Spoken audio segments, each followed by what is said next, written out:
Police आपको call करके थाने बुलाती है। अब ऐसे हालात में लोग घबरा जाते हैं, परेशान हो जाते हैं कि भाई पुलिस ने मुझे कॉल किया या मुझे नोटिस भेज दिया।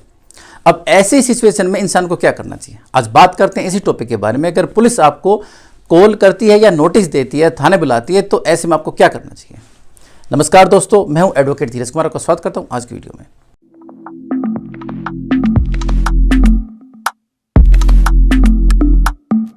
दोस्तों देखिए, अगर आपके पास कोई पुलिस वाला नोटिस लेकर आता है और आप उस घर में नहीं रहते हैं या फैमिली मेंबर ने आपको डिसोन किया हुआ है, ऐसे हालात में तो मना करना है कि भी वो इंसान यहाँ नहीं रहता है तो हम ये नोटिस उसका नहीं लेंगे।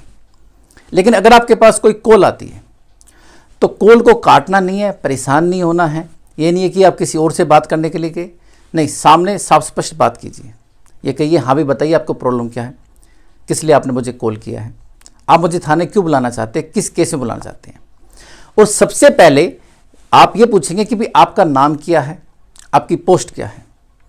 देखिए, कोई भी पुलिस वाला अगर कॉल करता है तो सबसे पहले उसको रोज़ नामचे में लिखना होता है कि भाई मैं अपना ये काम आज कर रहा हूँ। कोई भी केस उसके पास आता है, एक केस डायरी मिलती है, उस केस डायरी के अकॉर्डिंग उसको लिखना पड़ता है मैंने इस केस में ये काम किया, किसी को कॉल किया, किसी को बुलाया, कोई मीटिंग की, कहीं एविडेंस के लिए गया। और अगर किसी को नोटिस करता है तो अपनी वो पर्सनल केस डायरी में भी लिखता है। और इसके अलावा जो रोजनामचा होता है जिसमें कि सभी पुलिस स्टेशन वाले अपना बयान दर्ज करते हैं कि भाई मैं इस टाइम ड्यूटी पे आया है और इसके बाद मैंने किसी को नोटिस इशू किया है, तो वहाँ पर उसका भी ब्यौरा दिया जाता है। या कोई 100 नंबर की कॉल आती है, 112 नंबर की कॉल आती है, या किसी को कहीं रवानगी करनी होती है, तो सब उसमें डिटेल होती है। तो सबसे पहले आप उनसे पूछेंगे कि भाई आप है कौन, आपका नाम क्या, आपकी पोस्ट क्या है। इसके बाद आपसे पूछेंगे भाई आप मुझे किस केस के रिगार्डिंग बुलाना चाहते हैं। तो जब भी आप ऐसा क्वेश्चन पूछते हैं तो आपने देखा पुलिस वाले एकदम से चिड़चिड़े पे हो जाते हैं, गुस्सा करेंगे, नहीं मैं नहीं बताऊंगा, थाने आओ, थाने आके बताऊंगा। जैसे भाई कॉल पे बिल्कुल ही मैं इस बात का जिक्र नहीं करूंगा कि केस क्या है क्या नहीं है, मुझे बताने की परमिशन नहीं है या फिर अकॉर्डिंग टू लॉ बता नहीं सकते, जबकि ऐसा कुछ भी नहीं है। आप थाने आकर भी तो उससे पूछोगे। तो ऐसे में आप साफ स्पष्ट कहें कि भाई या तो मुझे बताइए कि क्या केस है क्या नहीं बताना है तो आप मुझे नोटिस दीजिए। ऐसे में फिर आप उनको नोटिस के लिख दे, आप मुझे नोटिस सेंड कीजिए, नोटिस के बाद ही मैं आपको कहूँगा। नोटिस आपको व्हाट्सएप पर भी सेंड किया जा सकता है, ये नहीं कि आपका एड्रेस लेकर ही किया जाए। अगर वो कहता है आपसे आप अपना एड्रेस दीजिए, एड्रेस बताइए, तो बेशक आप बेहिचक बताइए, उस एड्रेस पर भेज दीजिए। नहीं तो आप कह सकते हैं भी मुझे आप व्हाट्सएप पर इसी नंबर पर भेज दीजिए। सुप्रीम कोर्ट की बाकायदा जजमेंट है जो कि कोरोना टाइम में आएगी कि व्हाट्सएप पर भी नोटिस दिए जा सकते हैं, और तब से व्हाट्सएप, ईमेल या मैसेज सब कुछ किया जा सकता है। तो दोस्तों, जैसे ही आपको नोटिस मिले, अब उस नोटिस के अकॉर्डिंग आपको काम करना है। नोटिस मिलते हैं 3 टाइप के नॉर्मली। सबसे पहले होता है 160 सीआरपीसी। 160 सीआरपीसी अगर आपको नोटिस मिला है तो उसमें घबराने की बिल्कुल भी बात नहीं है। देखिए, इस नोटिस में आपको सिर्फ बयान दर्ज करने के लिए बुलाया जाता है कि भाई कोई इंसिडेंट हुआ है तो उसके बारे में आप बताइए, अपने बयान दर्ज करवाइए। जैसे कि सपोज कीजिए कोई एक्सीडेंट हुआ है, आप वहाँ पर विटनेस थे, गवाह थे, तो एज ए विटनेस आपको कॉल किया जाता है कि आप मुझे बताइए कि भाई इसमें क्या क्या बातें हुई।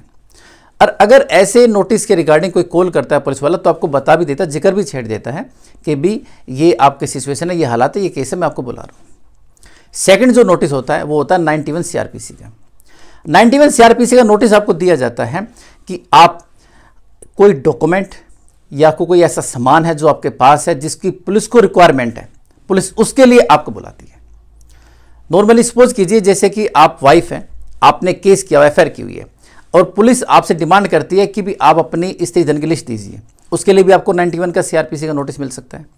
आप हस्बैंड हैं, आपके पास वाइफ का स्त्री धन है, उसके लिए भी आपको 91 का आपको नोटिस मिल सकता है। आप कोई कंपनी चलाते हैं और आपके पास किसी एम्प्लॉय की अटेंडेंस का रजिस्टर है, आपके पास रिकॉर्ड है कि मेरे यहाँ जॉब करता था, पुलिस उसके लिए भी आपको नोटिस दे सकती है। तो आप पुलिस को जाकर वो रिकॉर्ड देंगे, आपके पास नहीं है तो आप उसको रिटर्न में मना कर देंगे। तो 91 सीआरपीसी का नोटिस सिर्फ इसीलिए होता है, उसमें भी कोई घबराने वाली बात नहीं होती है। थर्ड जो नोटिस होता है वो होता है 41A सीआरपीसी का नोटिस। ये अगर आपको मिला है तो इसमें थोड़ा सा परेशानी वाली बात है, क्योंकि नॉर्मली ये नोटिस जब मिलता है जब कोई एफआईआर आपके खिलाफ रजिस्टर्ड हो जाती है, तब पुलिस आपको इन्वेस्टिगेशन ज्वाइन करने के लिए बुलाती है। लेकिन कई बार मैंने देखा है कि सिर्फ एक कंप्लेंट के बेस पर ही 41A का नोटिस वे इशू कर देते हैं, लेकिन जो कि गलत है। हमेशा एफआईआर करने के बाद ही करना चाहिए। एफआईआर से पहले नॉर्मली 160 का नोटिस दिया जाता है। लेकिन अगर आपको कोई 41 सीआरपीसी का नोटिस दिया है आप नोटिस में देखिए कि नोटिस में उस केस का जिक्र है या नहीं है, या उस कंप्लेंट नंबर डला है या नहीं डला है। अगर वो नहीं है तो आप उसको रिवर्ट करके कह सकते हैं कि भी आपने जो नोटिस मुझे सेंड किया या भेजा है उसमें प्रॉपर इन्फॉर्मेशन नहीं है।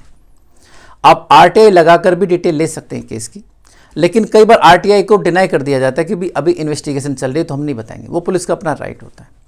ऐसे में अपने वकील साहब से कॉन्टैक्ट कीजिए, कॉन्टैक्ट करके पता करवाइए कि कोई एफआईआर रजिस्टर हुई है या नहीं हुई है। तो इस प्रकार से आप पता कर सकते हैं कि कोई केस या कंप्लेंट मेरे खिलाफ है या नहीं है। अगर कोई भी केस आपको उसमें पता लग जाता है कि ये केस या एफआईआर रजिस्टर मेरे खिलाफ हो रखी है, उसमें अगर 7 साल तक की कम सजा है, तो ऐसे में पुलिस की पावर होती है, वो आपको विदाउट अरेस्ट भी चार्जशीट फाइल कर सकता है। आपको अरेस्ट नहीं करे, विदाउट अरेस्ट भी चार्जशीट कोर्ट पे फाइल हो सकती है। 7 साल से ज़्यादा की सजा है तो ऐसे में पुलिस आपको अरेस्ट करेगी। अगर भाई आपको लगता है कि पुलिस ने पैसे खाए हुए हैं या अपोजिट पार्टी के इन्फ्लुएंस में है, और ऐसे में मैं अगर इन्वेस्टिगेशन ज्वाइन करने के लिए गया और बेशक 7 साल से कम की सज़ा है, तो पुलिस मेरे को अरेस्ट करेगी। तो ऐसे में आपको एंटिसिपेटरी बेल सेशन कोर्ट में अप्लाई करनी है। तो ऐसे में आपने वकील साहब के थ्रू सेशन कोर्ट में बेल अप्लाई करेंगे। 41A CRPC का जो आपको नोटिस मिला है उसको आप भी चैलेंज करते हैं कि मुझे नोटिस मिला है और मुझे अप्रीहेंशन है कि मुझे पुलिस अरेस्ट कर सकती है। तो जज साहब से रिक्वेस्ट है कि मुझे एंटिसिपेटरी बेल दी जाए। अब ऐसे में कोर्ट आपको कहती है कि भाई मैं आपको बेल क्यों दूं, आप जाकर इन्वेस्टिगेशन ज्वाइन कीजिए, पुलिस को जरूरत होगी तो अरेस्ट करेगी, नहीं जरूरत होगी तो नहीं अरेस्ट करेगी, छोड़ देगी आपको, मैं आपको बेल क्यों दूं। तो ऐसे में आपको कहना भाई अगर इनको मुझे अरेस्ट करने की जरूरत है तो ये मेरे घर पे आते, डायरेक्ट छापा मारते, या फिर किस पुलिस वाले के थ्रू मुझे नोटिस भिजवाते, या अगर नोटिस भाई मेरे को ऑनलाइन नहीं भेजते। लेकिन अगर नोटिस आपको किसी पुलिस वाले के थ्रू घर पर ही मिला है तो आप ये कह सकते हैं कि जज साहब मुझे नेक्स्ट डेट जो भी आप दे उसके बीच में इंटरिम बेल दे दे, इन्वेस्टिगेशन मैं ज्वाइन कर लेता हूँ थाने जा करके या जहाँ भी ये कहें, इसके बाद अगर इनको अरेस्ट करने की जरूरत होगी ये कोर्ट में बता देंगे मुझे, तब मैं अपनी जो परमानेंट बेल है उसके लिए अप्लाई कर लूँगा।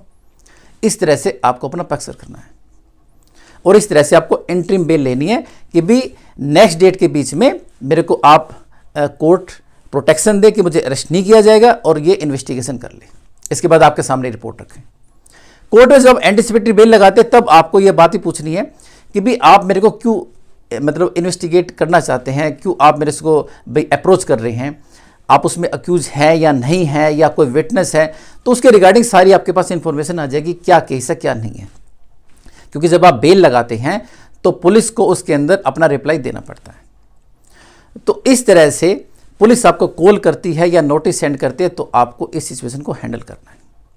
इसके अलावा कई बार ऐसा भी हो जाता है कि कई बार लोग आपको डराने के लिए भी कॉल कर देते हैं, अननोन नंबर से कॉल करेंगे पुलिस वाले बन करके। तो ऐसे नंबरों की भी आपको जांच करवानी है। कोई बार बार परेशान करता है या फिर अपनी डिटेल नहीं देता है तो आप उसके रिगार्डिंग में 112 नंबर पर कॉल करके कंप्लेंट कर सकते हैं। तो इस प्रकार से अगर कोई आपको बेवजह परेशान कर रहा है तो उसका भी ध्यान रखिए। बिल्कुल हड़बड़ाहट में घबरा करके परेशान होकर के पुलिस को या पुलिस वाला नहीं है कोई अननोन नंबर से आपको परेशान करने के लिए कॉल कर रहा है, बिल्कुल भी अपनी डिटेल नहीं दें। साफ स्पष्ट पूछे आप कौन हैं, क्या नाम पता है, कि क्या आपकी पोस्ट है। आप ऑनलाइन उस थाने का नंबर ले करके लैंडलाइन उस पर कॉल करके भी उसकी डिटेल ले सकते हैं कि वो आदमी उसी थाने में रहता है नहीं रहता है। क्योंकि कई बार ये भी देखा गया कि 490 के जो केस होते हैं डावरी के, उसमें वाइफ की तरफ से या हस्बैंड है उसकी तरफ से कोई रिश्तेदार अगर पुलिस में होता है तो वे भी कॉल करवा करके दूसरे थाने से परेशान करवा देते हैं। नंबर पुलिस वाले का ही होता है, कई बार लैंडलाइन नंबर से भी कॉल करके परेशान करवा देते हैं। तो उसके रिगार्डिंग घबराना नहीं है, हमेशा पूरी जांच करें। और अगर कोई भी सिचुएशन आपके सामने ऐसी आती है कि भी कोई आपको बुला रहा परेशान कर रहा है तो आप उससे डिमांड करें कि मुझे नोटिस दे, नोटिस के बाद ही मैं आऊँगा। अब कई बार ये हो जाता है कि पुलिस वाले चिढ़ भी जाते हैं, नोटिस के लिए आनाकानी करते हैं कि भी मैं नोटिस क्यों दूँ, बिना नोटिस के आना पड़ेगा। साफ स्पष्ट आप मना कर सकते हैं कि अकॉर्डिंग टू लॉ आपको नोटिस ही देना है मुझे, अब नोटिस दीजिए उसके बाद ही मैं आऊँगा। और नोटिस में प्रॉपर पूरी डिटेल होनी चाहिए। तो दोस्तों आइंदा अगर कभी भी आपके पास पुलिस का कोई भी कॉल आए घबराइए मत, सिचुएशन को नॉर्मली हैंडल कीजिए। आप डरेंगे तो मतलब आप गलत हैं।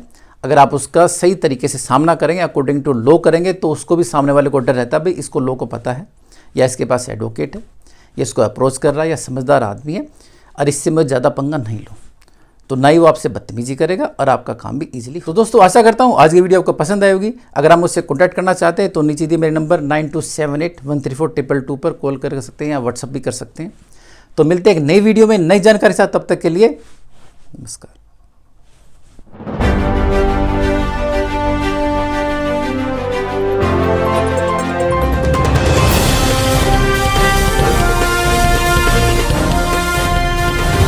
आमची मुंबई 24/7 सबसे पहले, झूठ से आगे, हर सच आपके सामने।